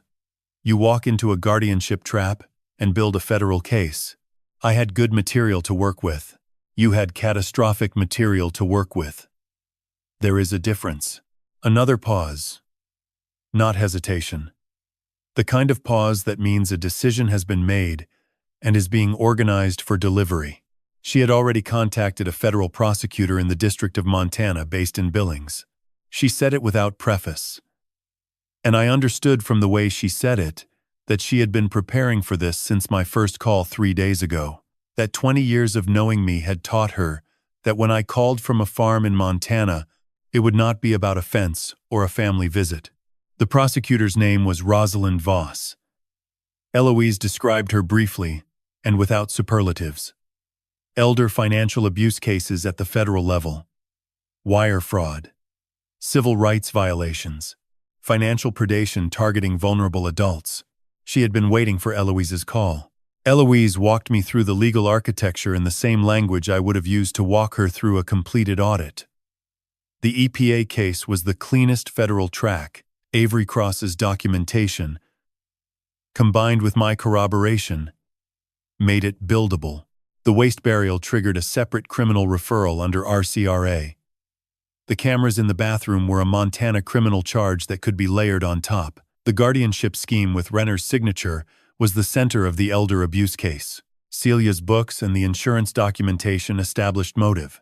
How long? I asked. 48 hours. Rosalind needs to prepare the warrant applications. Your evidence is substantial, but it needs to enter through proper channels. Avery's documentation transfers through the EPA's legal team. We need a formal statement from anyone willing to go on record about the waste disposal. A pause. And Paige? If what you heard last night is what it sounds like, she may be running her own exposure separately from Mitchell's. That opens a cooperation angle. She may become useful to Rosalind before this is over. That is Rosalind's call, not ours. I want Mitchell protected from Paige, I said. A brief silence. You want to protect the man who scheduled your institutionalization? I want to protect my son from being slowly poisoned by his wife. What he pays for afterward is the court's business, not mine. When Eloise spoke again, the slight dryness in her voice had shifted to something quieter. All right, she said. Rosalind can include a medical welfare request in the warrant package. If the substance is identifiable, it gets treated as a separate charge against Paige and triggers immediate medical evaluation for Mitchell upon arrest. That is what I need. 48 hours, Harold. Stay in position. Keep the performance going. Do not give them any reason to accelerate. I bought the cough drops. I drove back along the valley road with the window down, the Bridger Range rising ahead of me, with the farm somewhere at its base behind the next curve. Back at the property, I found Emmett Greer standing at the edge of the chapel garden. He was looking at the ground near the well with his hat in his hands, turning it slowly. He did not look up when I approached. I stood beside him and waited. After a while, he said, I told my wife last night I was going to tell somebody. Before the Lord calls me home, I need to put this down. I took out my phone. I stated the date and location clearly. I confirmed that Emmett Greer was speaking voluntarily and with full awareness that he was being recorded. Then, I let him tell it from the beginning. 16 months ago. The first delivery after midnight. He had been told it was agricultural waste. By the second delivery, he understood what was actually going into the well. He had said something once. Mitchell had been calm about it, the kind of calm that made it clear the conversation was over. Emmett had a wife, a daughter finishing nursing school in Missoula, a job that paid reliably. He had made the calculation. When he finished, I thanked him. He nodded once, put his hat back on, and walked toward the fence without looking back. The 48 hours that followed were the longest sustained performance of my professional life. I continued the program. Wrong spoon, lost sentences, confused expressions carefully timed for the cameras. On the second morning, I watched through the kitchen pass-through as Paige reached into her apron pocket and withdrew a small glass vial. She tipped a measure into Mitchell's coffee. 4 seconds. Vial gone. Cups on the table. Mitchell drank. An hour later, his left shoulder caught the doorframe as he stood. I took his arm and walked him to the sofa and sat with him while he told me he was just tired and that tomorrow would be a good day. It will, I said. I did not look at the kitchen. That afternoon, Wade Putnam found me in the garden. His eyes were red. Mr. Suttner, I have 2 kids. Youngest. Just started first grade. I need you to know, I did not understand what was in that well when I started here. Go home to your children tonight, Wade. I said. I mean that exactly as I said it. Hector Bain was at the eastern edge of the property that evening, standing near the well with an old phone held at waist height, photographing the ground slowly and methodically. He saw me watching from across the fence. One nod. I gave one back. I left an envelope under his wiper blade. Eloise's contact card inside, and a single line in my handwriting. Your photographs may be needed. Your name will be protected. That night I wrote a letter to Celia. 15 minutes without editing. I folded it twice and burned it in the bathroom sink and watched the water carry the ash away. I said what I needed to say. Through the window, Mitchell's shadow moved back and forth in the kitchen, making preparations for tomorrow's service. I watched until the light went out. In the morning, I would dress carefully. I wanted to look like a man with nothing to hide. I had nothing left to hide. I had already hidden everything. On the morning of the 7th day, while Mitchell was in the south field and Paige was in the kitchen preparing food for the evening, I walked to the chapel for the last time as a man pretending to be lost. The door was unlocked. The pews were empty. The colored glass in the east window caught the early light and threw a pale geometry of blue and amber across the stone floor. I went to the altar and opened the passage beneath it the way I had opened it 4 nights ago. Carefully, without sound, with the attention of a man who has spent 35 years handling documents that must appear undisturbed, I removed the 4 folders from the shelf. I replaced them with duplicates I had prepared the previous evening in the guest room bathroom with the tap running. Blank pages. Same weight. Same rubber band. Same angle on the shelf. Same distance between folders. The kind of substitution that passes visual inspection but fails under audit. It did not need to pass audit. It only needed to pass Mitchell. And Mitchell had no reason to audit a room he believed no one else knew existed. The originals had been in the inside pocket of my jacket since 6 that morning. I closed the passage. I replaced the flagstones. I left the chapel and walked back to the main house with the unhurried gait of a man who had been looking at the mountains and found them satisfactory. Mitchell had set candles along the chapel windowsills by late afternoon. Chairs had been arranged in rows facing the altar. A long table stood against the south wall, with the food Paige had spent 2 days preparing. It looked like a family gathering, a prayer service to celebrate a father's visit. Mitchell had mentioned it at dinner 2 nights ago, casually. The way you mention something you have been planning for weeks. I came downstairs at 5 minutes past 6. Gray slacks. Blue shirt. Pressed that morning. The clothes of a man attending a pleasant evening. For 6 days, I had looked like someone whose edges were softening. Tonight I looked like what I was. No one noticed the difference yet. The guests arrived between 6 and 6:30. A retired couple from the property 2 miles up the valley, genuinely friendly, carrying a bottle of Montana Merlot and entirely unaware of what they had walked into.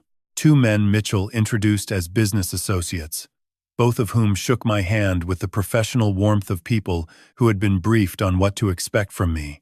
A woman from the County Agricultural Extension Office who appeared to be present for reasons unrelated to anything happening in this room.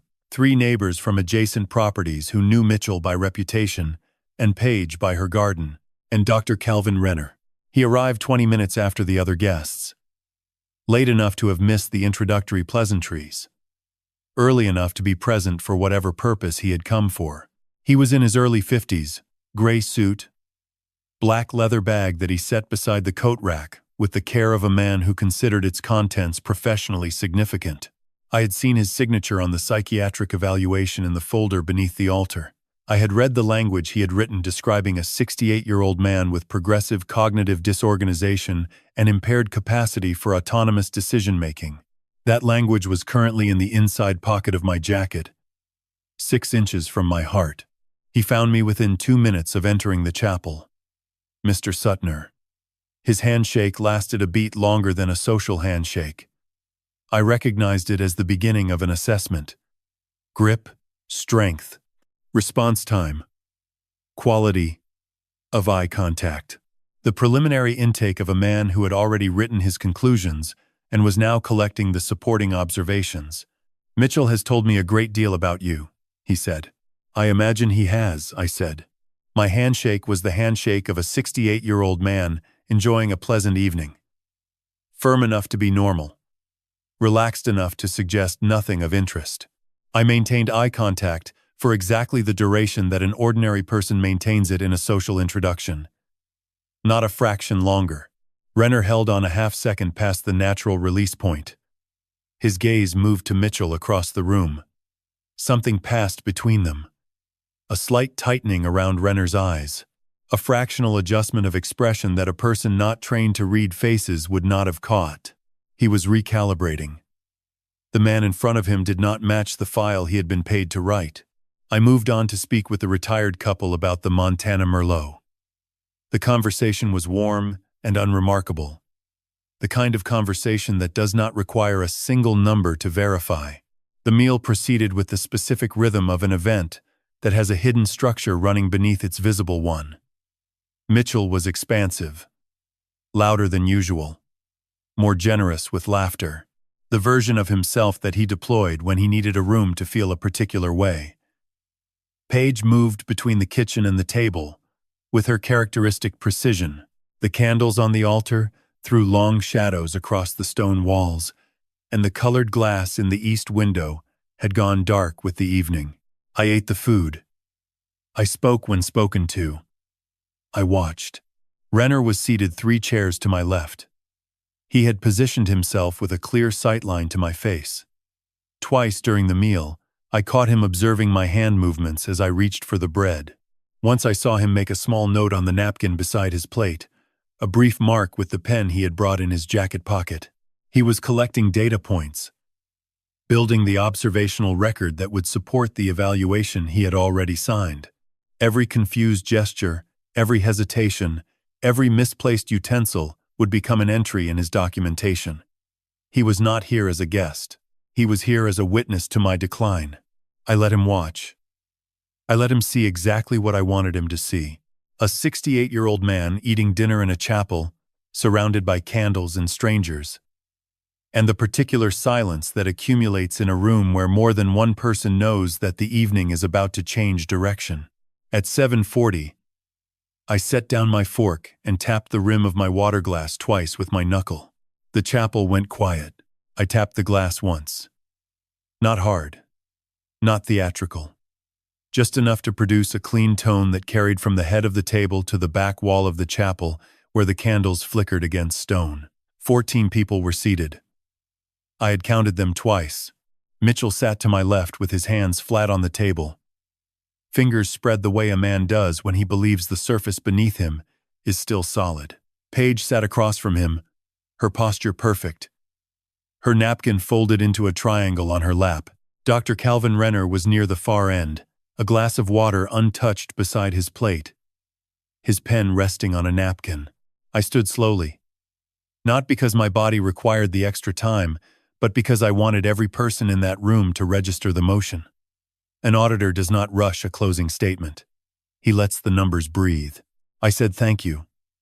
I said I was grateful for the meal, for the travel, for the invitation to see the farm. I said my son had built something here that deserved to be understood. Then I reached beneath my chair and placed 3 books on the table. They were library books. Hardcover. Worn at the spines. Each one bore a return label from the Boise Public Library, Capitol Boulevard branch, and each was overdue by more than 2.5 years. I arranged them left to right in the order Celia had numbered them. Her handwriting was visible on the first page of each. Blue ink. The same ballpoint she used for grocery lists and birthday cards. I opened book 1 to page 47. Celia had written that Mitchell transferred $38,000 from the joint retirement account and listed it as emergency farm repairs. No permits had been filed. I opened book 2 to page 112. A second transfer of $70,000, bringing the total to $108,000. She underlined the word temporary twice. I opened book 3 to page 203. This was the note written after her kidney diagnosis. Mitchell had told her the insurance company denied a referral to Dr. Okafor in Salt Lake City. Celia called the insurance company herself.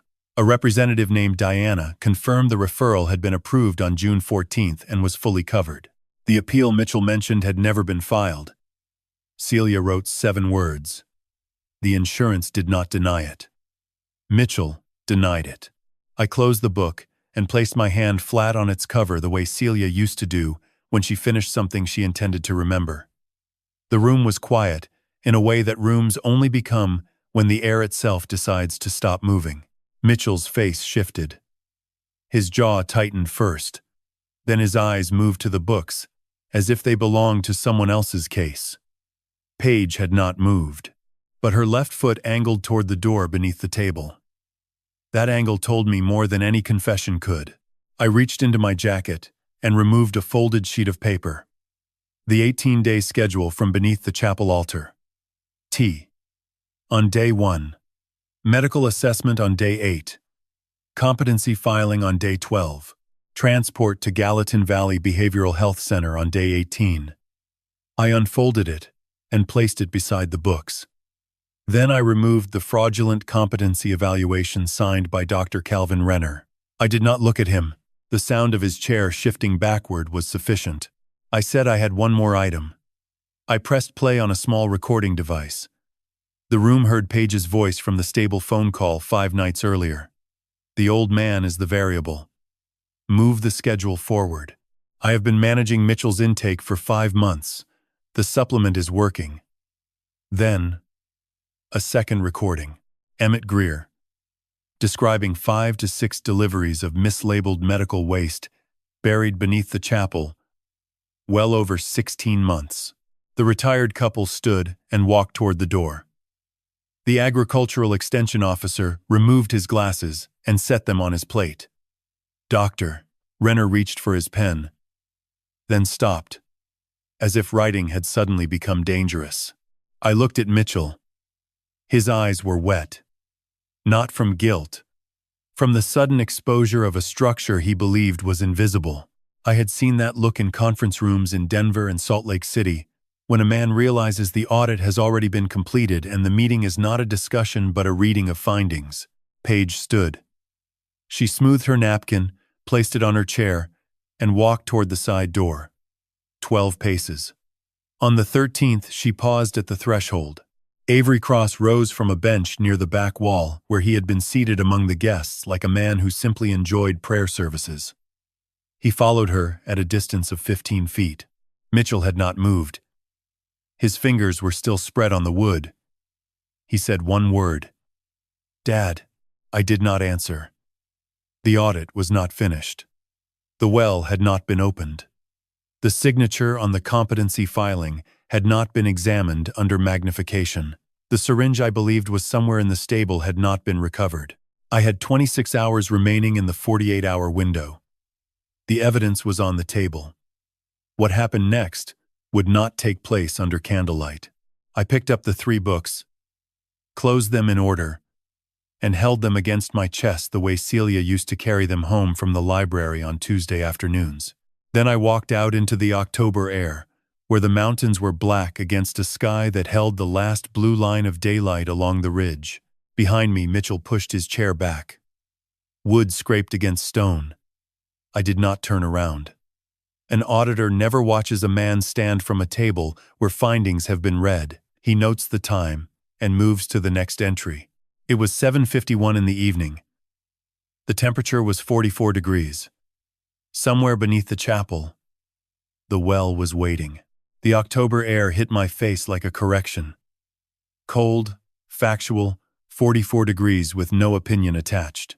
I walked from the chapel toward the east side of the property, where the old well sat beneath a circle of neglected cottonwood trees. The books were still pressed against my chest.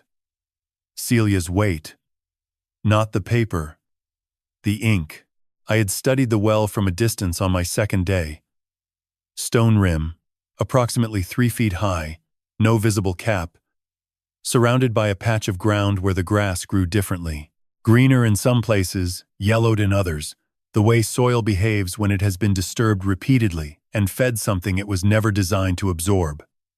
Emmett had told me nobody went near it. That was the first confirmation.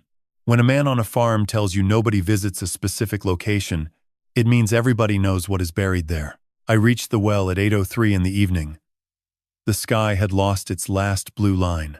The cottonwoods moved slowly above me, their branches tracing shapes against a darkness that was settling from the mountains inward. I set the 3 books on the stone rim, spines facing up, and waited. Mitchell arrived 4 minutes later. I heard him before I saw him. His boots on the gravel path, then on the grass, then stopping approximately 12 feet from where I stood.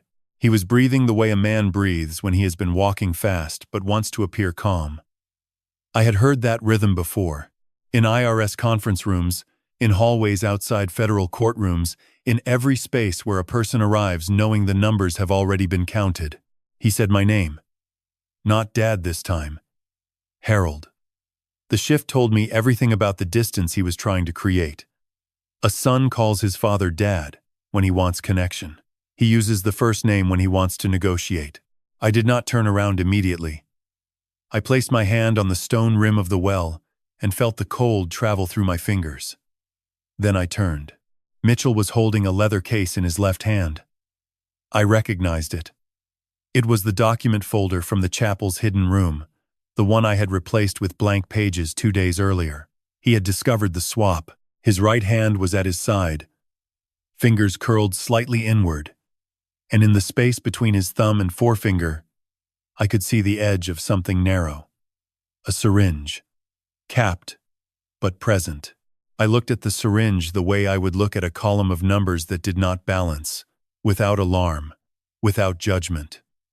Simply noting its existence and filing it in the correct category. Mitchell said he could explain. I told him I was not interested in explanations. I was interested in documentation. He said the farm was drowning. He said the debt from the first 2 years had compounded into something he could not service. He said Paige had introduced him to people who offered solutions. Medical waste disposal that paid $12,000 per delivery. An insurance structure that would convert the farm's assets into a protected trust once I was declared incompetent. He said he never intended for it to go this far. I asked him about Celia. About the referral to Dr. Okafor. About the $108,000. His mouth opened and closed twice before sound came out. He said he used the money to cover the first 3/4 of the farm's operating loan. He said he believed the insurance would still cover the transplant evaluation through a different pathway. He said he was wrong. I asked him about the syringe. He looked down at his right hand as if he had forgotten it was there. He said Paige had given it to him 30 minutes ago. She told him it was a mild sedative. She said if I became agitated during the confrontation, 1.5 milliliters in the upper arm would calm me long enough to complete the paperwork. I asked what paperwork. He reached into the leather case and removed a single sheet, a transfer of medical authority. Pre-signed by Dr. Calvin Renner, with a line for my signature and a line for Mitchell's. I took the document from his hand. He did not resist. I held it close to my face in the dark and tilted it toward the faint light from the chapel windows behind us. The signature on the witness line read, Dr. 8. Calvin Renner, but the letter S in his last name looped to the left instead of the right. I had examined Renner's authentic signature on 3 separate filings in the chapel room. Every legitimate S curved right. This one curved left. It was not Renner's hand. Someone had forged the forgery. I told Mitchell that the document he was holding was not even signed by the man whose name appeared on it. He stared at the paper. I watched the understanding move across his face, like weather crossing a valley. First confusion, then recognition, then something deeper. He realized that Paige had built a system in which even the fraudulent documents were fraudulent. She had layered deception over deception until no surface in his life was genuine. Mitchell sat down on the grass. Not dramatically. Not with collapse. He simply folded at the knees and sat the way a man sits when the structure he has been standing on reveals itself to be hollow. He placed the syringe on the ground beside him and put both hands on his face. He said he was sorry about Celia. He said it twice. The second time his voice broke on the second syllable of her name, and I heard in that fracture something I had not expected. Grief. Genuine, unaudited, unsorted grief from a son who understood for the first time that his mother might have lived if he had not redirected the money that could have saved her. I did not comfort him. I did not accuse him further. I picked up the syringe, capped it, and placed it in my jacket pocket beside the original documents. Then I picked up the 3 books from the stone rim of the well. I told Mitchell that in approximately 22 hours, federal agents would arrive at this farm with warrants for the well, the chapel, the financial records, and the medical waste contracts. I told him that attorney Eloise Drummond had already briefed prosecutor Rosalind Voss in Billings. I told him Paige had been followed from the chapel by a man who was not a guest. Mitchell looked up at me from the grass. His face was wet. He asked what he should do. I said he should tell the truth. All of it. Starting from the first dollar. Then I walked back toward the guest room, carrying the books, the syringe, the forged transfer document, and 22 hours of silence that would end everything. I did not sleep. I sat in the guest room chair with the overhead light off, and the 3 books on the nightstand beside the syringe, the forged transfer document, and my notebook. The cameras in the room were still active. I knew their positions. Bathroom ventilation grill. Guest room vent above the headboard. Doorway corner. Behind the dresser mirror. 4 lenses, recording a man who appeared to be sitting quietly in the dark. What they could not record was the arithmetic I was running behind my eyes. At 6:15 in the morning, I heard a vehicle on the gravel road.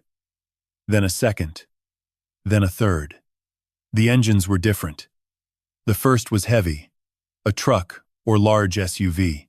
The second was lighter, a sedan. The third had the particular idle rhythm of a government vehicle, steady and without personality. I did not move from the chair. An auditor does not walk toward the closing. The closing walks toward him. At 6:22, someone knocked on the front door of the farmhouse. I heard Mitchell's footsteps from the bedroom above, slow and uneven. The walk of a man who has not slept either, but for different reasons. He opened the door. A woman's voice identified herself as Special Agent Dana Caldwell with the Federal Bureau of Investigation, Billings Field Office. She asked Mitchell to step outside. He did. I stood, placed the syringe and the forged document in a clear plastic bag I had taken from the kitchen 2 days earlier, and walked downstairs, carrying the bag, the 3 books, and my notebook. The October morning was bright and cold. 41 degrees. The sky was the kind of pale blue that Montana produces when the season is turning and the air has lost its summer weight. 3 vehicles were parked in the gravel clearing in front of the farmhouse. A black SUV, a dark blue sedan, and a white government van with no markings. 7 people stood in the clearing. 4 wore federal identification on lanyards. 2 wore the quiet clothing of investigators who preferred not to be remembered. The 7th was a woman in a dark gray coat standing beside the sedan with a leather briefcase in her left hand. She was approximately 50, with short hair and glasses, and the posture of a person who had read every document in the case before arriving. She extended her hand. Rosalind Voss, Assistant United States Attorney, District of Montana. I shook it. Her grip was firm and brief, the handshake of a prosecutor who measures time in billable seconds. She said Eloise Drummond had forwarded the complete evidence package. She said federal warrants had been issued for the property, the chapel, the well, all financial records, all electronic devices, and all medical documents associated with the guardianship filing. She said a separate warrant had been issued for Paige Lowell, who had been detained at a motel 11 miles east of the farm at 4:47 that morning. Avery Cross had maintained visual contact from the chapel to the motel parking lot. I handed her the plastic bag containing the syringe and the forged transfer document. I explained the signature discrepancy. The letter S in Renner's name looped left instead of right. She examined the document without expression, then placed it in an evidence envelope and wrote a reference number on the seal. I handed her my notebook. She asked if I had copies. I told her I had photographed every page with the phone Eloise had provided me on the second day. Mitchell stood near the front porch with his hands at his sides. Special Agent Caldwell was speaking to him in a low voice. He was nodding slowly. His face held the flatness of a man who has moved past fear into the territory beyond it, where the body simply receives information without processing it. I had seen that expression on 11 occasions in my career. It always appeared at the same moment. When the subject understood that cooperation was no longer a strategy but a necessity, Caldwell placed Mitchell in handcuffs at 6:41. She did it without force. Mitchell turned to look at me as she guided him toward the SUV. His eyes were dry. The grief from the night before had been replaced by something quieter. Resignation, perhaps, or the beginning of a long and difficult honesty. I did not look away. I held his gaze for approximately 4 seconds. Then he turned and ducked into the vehicle. The door closed. The SUV pulled forward on the gravel, turned left onto the 2-lane road, and moved east toward Bozeman. I watched until it passed the fence line and disappeared behind the cottonwood row. Rosalind Voss asked me to walk her to the chapel. I did. 2 EPA technicians in protective suits were already at the well, setting up equipment to test the soil and the water table below the stone rim. Avery Cross stood nearby in the same clothes he had worn at the dinner. He nodded at me once. I nodded back. 2 men, acknowledging a shared arithmetic.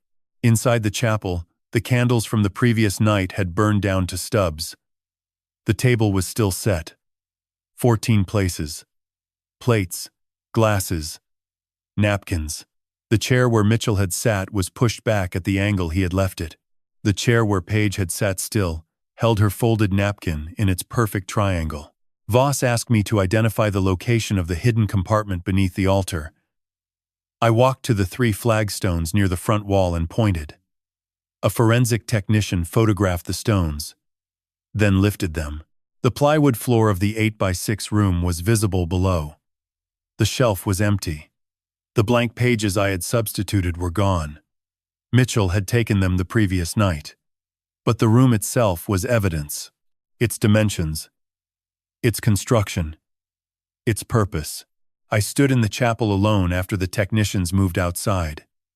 The stone walls held the cold, the way old buildings do, not as a temperature, but as a memory. Celia would have loved this room. Not the hidden compartment, not the fraud. The architecture. The way the light entered through the narrow windows and fell across the floor in thin rectangles that moved with the sun. I placed my hand on the altar stone. It was smooth and cold.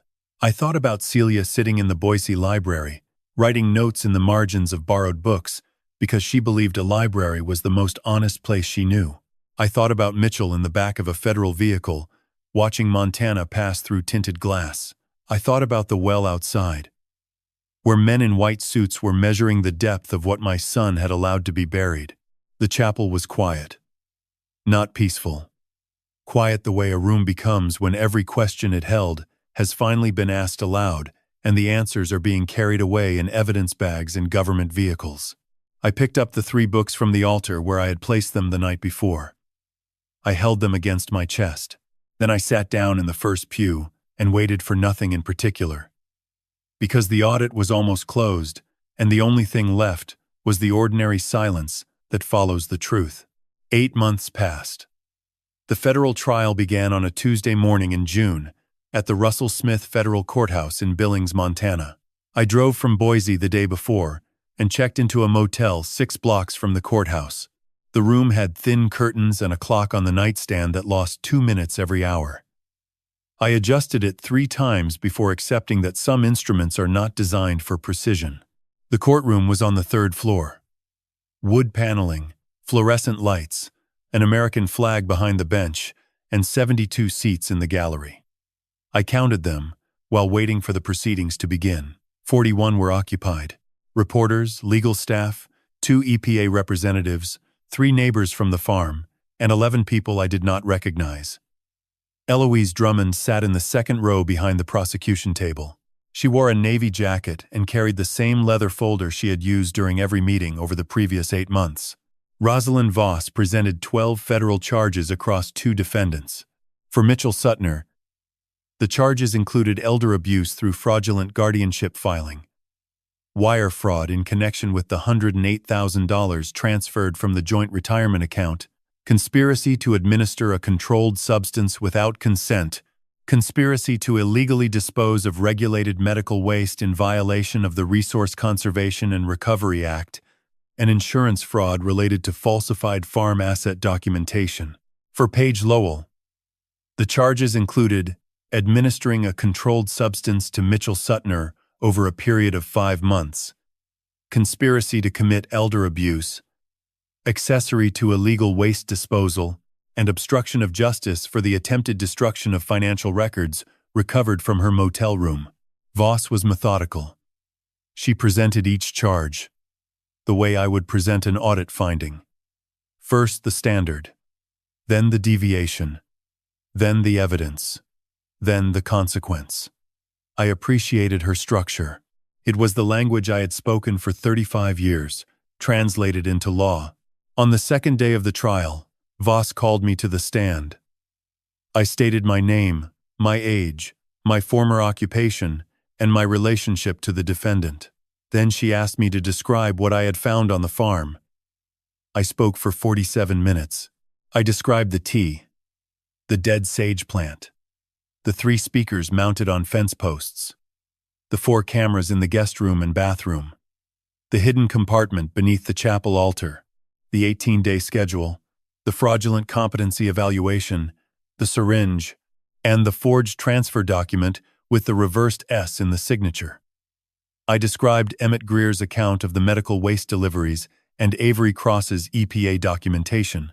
I described Paige's phone call in the stable and the 5-month poisoning of my son. When I finished, the courtroom was quiet. Not the silence of shock, the silence of completion, the kind that follows when every number has been placed in its correct column and the total is visible to everyone in the room. On the 3rd day, Voss read selections from Celia's library books. She held Book 3 open to page 203 and read the 7 words into the record. The insurance did not deny it. Mitchell denied it. She explained that Celia Suttner had written these notes between the pages of borrowed books because she believed a library was the most honest place she knew. She explained that Celia died 6 months after her kidney diagnosis without receiving the transplant evaluation that had been approved and fully covered by her insurance. She explained that the $108,000 Mitchell diverted from the retirement account could have funded supplementary care, travel to Salt Lake City, and post-operative recovery. A woman in the gallery began to cry. I did not turn to look. I kept my eyes on the books in Voss's hands and thought about Celia carrying them home on Tuesday afternoons. Her arms full, her step quick, her belief that every book has a spine, and every spine holds something worth protecting. Mitchell's attorney argued diminished capacity due to Paige's 5-month poisoning. The court accepted toxicology reports confirming the presence of a benzodiazepine compound in Mitchell's system, consistent with long-term low-dose administration. The judge acknowledged the poisoning as a mitigating factor but noted that Mitchell's participation in the guardianship scheme, the financial fraud, and the waste disposal conspiracy preceded Paige's arrival by approximately 14 months. The sentencing came on a Friday. Mitchell received 15 years in federal prison with eligibility for review after 9 years. Paige Lowell received 7 years, with no early review provision. Dr. Calvin Renner received a suspended medical license and 18 months of supervised probation for his role in producing the fraudulent competency evaluation. The waste disposal contractor connected to the medical clinic deliveries was referred to a separate EPA enforcement proceeding. I sat in the gallery when the sentences were read. Mitchell stood at the defense table in a gray suit that did not fit him well across the shoulders. He did not turn to look at me. I did not expect him to. Some distances are not measured in feet or miles, but in the space between what a father hoped and what a son chose. 3 weeks after the trial, I drove back to the farm. I do not know exactly why. The property was under federal management pending asset proceedings. A caretaker named Lyle had been assigned to maintain the grounds and the livestock that had been relocated from a neighboring ranch. The chapel was closed. Yellow tape marked the area around the well. I parked at the gate and walked the gravel path to the east side of the property. The cottonwood trees were full and green, their leaves catching the late June light in a way that made the air itself appear to shimmer. The well had been excavated, decontaminated, and sealed with a concrete cap. The soil around it had been replaced, and in the center of the new ground, approximately 2 feet from the sealed rim, a sage plant was growing. I knelt beside it. The leaves were small and silver green, healthy, reaching upward with the particular confidence of a plant that has found clean soil. I touched one leaf with my index finger. It was soft and dry, and smelled exactly the way Celia's kitchen garden smelled on summer mornings in Boise, when she would open the back door and stand there with her coffee, breathing in the rosemary and the sage and the quiet. I stayed beside the plant for 11 minutes. I know because I checked my watch when I knelt, and again when I stood. 11 minutes of silence, in a place that had held poison, and was now holding something green. Then I walked back to the car, and drove west toward Boise with the 3 books on the passenger seat and the windows down, and the mountains behind me growing smaller in the mirror. The drive from Montana to Idaho takes approximately 7 hours if you follow the interstate and do not stop for anything except fuel. I stopped once, at a gas station outside of Whitehall, where the attendant was a young woman with a paperback novel open on the counter. She was reading with the kind of attention that Celia would have admired. I paid for the gas and a bottle of water and sat in the car for 3 minutes, looking at the 3 books on the passenger seat before pulling back onto the highway. I arrived in Boise at 4:17 in the afternoon. The house on Warm Springs Avenue looked the same as when I had left it 3 weeks before the trial. The garden was dry. The mailbox held 9 envelopes, 6 of which were advertisements, and 3 of which were from Eloise Drummond's office. The front door opened with the same sound it had made for 26 years. A slight resistance followed by a release, like a held breath. I placed the 3 books on the kitchen table. Then I opened the back door and stood where Celia used to stand with her coffee on summer mornings. The rosemary was overgrown. The sage had gone to seed. The basil had bolted in the heat, but the garden was alive, which is more than I had expected after weeks of absence. Over the following month, I made 3 decisions. Each one required the kind of precision I had applied to federal audits. Except these calculations were personal, and the only taxpayer involved was myself. The first decision concerned money. Celia and I had accumulated $1.8 million over the course of our working lives. We had no debt. The house was paid for. My pension covered every expense I could reasonably anticipate. I contacted Eloise and asked her to establish 2 charitable funds. The first, in the amount of $900,000, was directed to the National Kidney Foundation's Patient Assistance Program, specifically for individuals whose insurance referrals had been approved, but whose families had failed to act on them.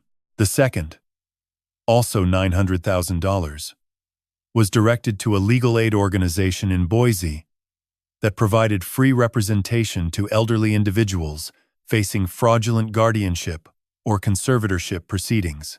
Eloise filed the paperwork on a Thursday. I signed it on a Friday. By the following Monday, the funds had been transferred. The second decision concerned the farm. Federal asset proceedings would determine the property's future. I submitted a written statement to the court requesting that if the farm were sold, a portion of the proceeds be allocated to environmental remediation of the surrounding watershed affected by the medical waste contamination. I also requested that Emmett Greer, Wade Putnam, and Hector Bain be given priority consideration for employment on the property under any future ownership. The court acknowledged the statement without commitment, which is the legal equivalent of a nod. The third decision concerned the books. On a Wednesday morning in late July, I drove to the Boise Public Library, Capitol Boulevard branch. I parked in the same lot where Celia used to park every Tuesday. I walked through the front doors carrying the 3 hardcover books that had been overdue for more than 3 years. The circulation desk was staffed by a woman named Grace, who appeared to be in her early 30s. I placed the books on the counter and said I was returning them on behalf of my late wife, Celia Suttner, who had been a circulation supervisor at this branch for 22 years.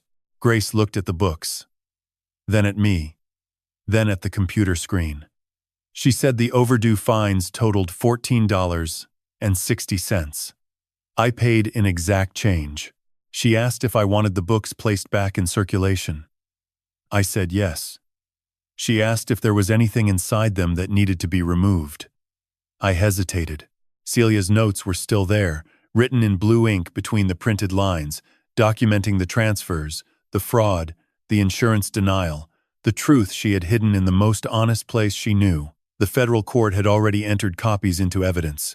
The originals in these pages were Celia's words, in Celia's hand, in Celia's chosen sanctuary. I told Grace to leave them as they were. If someone opened Book 3 to page 203 and found a note in blue ink that said the insurance did not deny it, they would not understand the context, but they would understand the handwriting of a woman who believed that truth should be stored where people go to look for it. I walked out of the library into the July sunlight. The temperature was 91 degrees. The parking lot smelled of asphalt and cut grass. I sat in the car for 6 minutes, with the engine off and the windows down. The passenger seat was empty for the first time since I had driven to Montana in October. The absence of the 3 books was a weight of its own, lighter than carrying them but heavier than I expected. That evening I cooked dinner for myself. Nothing elaborate. Grilled chicken, roasted vegetables, a small salad with olive oil and lemon. Celia's recipe followed exactly as she had written it on an index card taped to the inside of the cabinet door. I ate at the kitchen table in the seat I had occupied for 26 years, facing the empty chair where she used to sit with a book open beside her plate. After dinner, I walked to the living room and wound the grandfather clock. It was the same clock we had purchased in our 11th year of marriage. I had wound it every Sunday for 23 years. Celia used to say the clock did not keep time. It kept habit. And habit, she believed, was the closest thing to honesty that a household could maintain. The clock began to tick. The sound filled the room the way it always had, steady and mechanical, and entirely without opinion. I sat in the chair beside it and opened my notebook to the final page. I had carried this notebook from Boise to Montana and back. Every observation, every number, every timestamp, every deviation was recorded inside it. I picked up my pen and wrote 2 words at the bottom of the last page. Audited. Closed. Then I set the pen down and listened to the clock in the evening and the particular silence of a house where the truth has finally been spoken and the books have finally gone home. If this story made you think about someone in your life whose numbers do not add up, I want you to ask the question before it is too late. Call them. Visit them. Look at what they are not showing you, because the people we love do not always tell us when they are in trouble. Sometimes they hide the evidence in library books and wait for us to find it. Do not wait 3 years. Do not wait until the sage plant dies. Ask no. And if this story stayed with you, share it with someone who needs to hear it. Sometimes the most important audit is the one we perform on the people closest to us.